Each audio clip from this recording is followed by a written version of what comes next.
Del Evangelio según San Marcos. En aquel tiempo Jesús y sus discípulos se marcharon de la montaña y atravesaron Galilea. No quería que nadie se enterase porque iba instruyendo a sus discípulos. Les decía: el Hijo del Hombre va a ser entregado en manos de los hombres, y lo matarán, y después de muerto a los 3 días resucitará.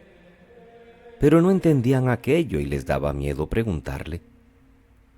Llegaron a Cafarnaúm y una vez en casa les preguntó: ¿de qué discutíais por el camino?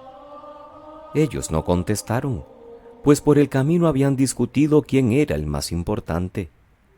Jesús se sentó, llamó a los 12 y les dijo: quien quiera ser el primero, que sea el último de todos y el servidor de todos. Y acercando a un niño lo puso en medio de ellos, lo abrazó y les dijo: el que acoge a un niño como este en mi nombre me acoge a mí, y el que me acoge a mí no me acoge a mí, sino al que me ha enviado. Palabra del Señor. Gloria a ti, Señor Jesús. Es domingo 25 del tiempo ordinario, queridos hermanos. Una vez más, la palabra de Dios viene a iluminarnos en este día del Señor, día de Cristo resucitado. No olvidemos que es un día consagrado para Él y que si en el Antiguo Testamento el sábado tenía un lugar preponderante en la fe judía, con muchísima más razón para nosotros los cristianos, el domingo es día del Señor, porque es el día en que la vida venció a la muerte. Es el día en que Cristo se levantó del sepulcro, es el día de la vida y la comunidad. Hoy la primera lectura del libro de la sabiduría nos ayuda a preparar el anuncio que Jesús va a hacer en el texto del Evangelio sobre su muerte y resurrección. Aunque con la poca comprensión de los suyos, se ha elegido esta página del libro de la sabiduría que habla de la suerte de los justos en medio de una sociedad que no los admite. El justo resultará incómodo, dicen los impíos. Y es que con sus palabras y su sola presencia se opone y echa en cara y reprende a aquellos que no quieren cambiar de vida. Por eso deciden someterlo a la prueba de la afrenta y la tortura, y lo van a condenar a muerte ignominiosa, a ver si resiste, a ver si Dios le ayuda, ya que se dice que es hijo de Dios. Hoy sigue sucediendo lo mismo. El justo, el bueno, el que trata de hacer las cosas bien, es estorba. Estorba en el trabajo el que es responsable, el que es honrado. Estorba en la política el que quiere hacer las cosas bien, el que llama a la calma, el que pide justicia. Estorba en la familia el que llama a la coherencia, el que trata de que haya justicia y equidad. Pareciera como que hoy queremos ser más del montón y nos olvidamos que los cristianos debemos ser diferentes. Debemos ir siempre en contra de corriente, y aunque mucha gente vaya caminando hacia un lado, si nosotros somos conscientes que nuestra dirección es la otra, aunque quedemos solos, debemos ir por allí. El texto de Marcos, en el capítulo 9, una vez más nos anuncia la pasión del Señor. Ya hace 8 días Jesús lo anunciaba, luego de la profesión de fe de Pedro. Y Jesús tiene que reprender incluso a Pedro, llamándole Satanás, porque no piensa como Dios sino como los hombres. Ahora Jesús está a punto de abandonar Galilea. Empezará su viaje a Jerusalén. Anuncia que va a ser entregado en manos de los hombres. Esta vez tampoco encuentra Jesús mucho eco en sus apóstoles. No entendían aquello, pero se cuidan bien de preguntarle y menos de contradecirle. Marcos a continuación nos cuenta que en el camino discutían quién era el más importante.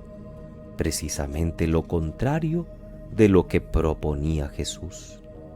Por eso les da la gran consigna que tampoco entenderían mucho, de que aquel que quiera ser el primero, que sea el último y el servidor de todos, incluso de los niños, a los que la sociedad de entonces tenía muy poco aprecio. Lo que pasaba ya en el Antiguo Testamento, el justo que resulta incómodo, se cumplió todavía con mayor viveza en el caso de Jesús, como vamos viendo en un ritmo creciente en el texto del Evangelio de Marcos. Jesús acudió con una valiente denuncia a los cimientos de la construcción religiosa de sus contemporáneos y señaló claramente los defectos de las clases dirigentes. Y los poderosos no soportan las voces de los que denuncian. Lo mismo sigue pasando en nuestros tiempos, ya lo decíamos hace un momento, de un modo más o menos disimulado. Hay que desprestigiar al bueno. Nos estorban los matrimonios santos. ¿Estorba aquel que va a misa todos los días o todos los domingos? ¿Estorba el que nos dice que hagamos fiesta y que disfrutemos ciertamente con un traguito de licor, con un brindis, pero que nos cuidemos de no pasarnos de tragos? ¿Estorba el que nos dice, muy bien, vamos al paseo, pero primero hay que ir a la Eucaristía Dominical? ¿Estorba el que no está de acuerdo con un negocio ilícito? Por eso es más fácil desprestigiarlo, es más fácil someterlo a toda clase de afrentas, incluso hasta la muerte. Un ejemplo de ello lo tenemos en Monseñor Romero, canonizado no hace mucho tiempo. Un hombre que estorbó por su forma de vida, por su santidad, por la llamada a la justicia, por haberle dicho a los militares de su tiempo, ustedes también son salvadoreños, ¿cómo van a matar a sus propios hermanos? No pueden ustedes obedecer a quienes les piden que maten a su propio pueblo. Nosotros mismos, si somos sinceros, empleamos a nuestro nivel a veces métodos parecidos, cuando nos defendemos con argumentos más o menos válidos de la voz profética que se puede alzar en torno nuestro. No hace falta que venga del Papa o de los obispos. Muchas veces son las personas que viven cerca de nosotros, que con su ejemplo de fidelidad y de integridad dejan mal o reprenden nuestra conducta. Marcos no tiene reparo en dejar mal a los apóstoles. ¿No entendieron? Cuando Jesús habla de la muerte, ellos discuten quién es el más importante. Y es lógico que cuando Jesús pregunta sobre lo que ellos hablaban, nadie quiera responder, porque sienten vergüenza. Ahí está la diferencia entre pensar como los hombres y pensar según Dios, que contraponía Jesús el domingo pasado respondiendo a Pedro. Quizás a nosotros nos cueste también entender, o no queremos entender. Si Jesús de repente nos preguntara, ¿de qué hablabais? ¿En qué estabais pensando?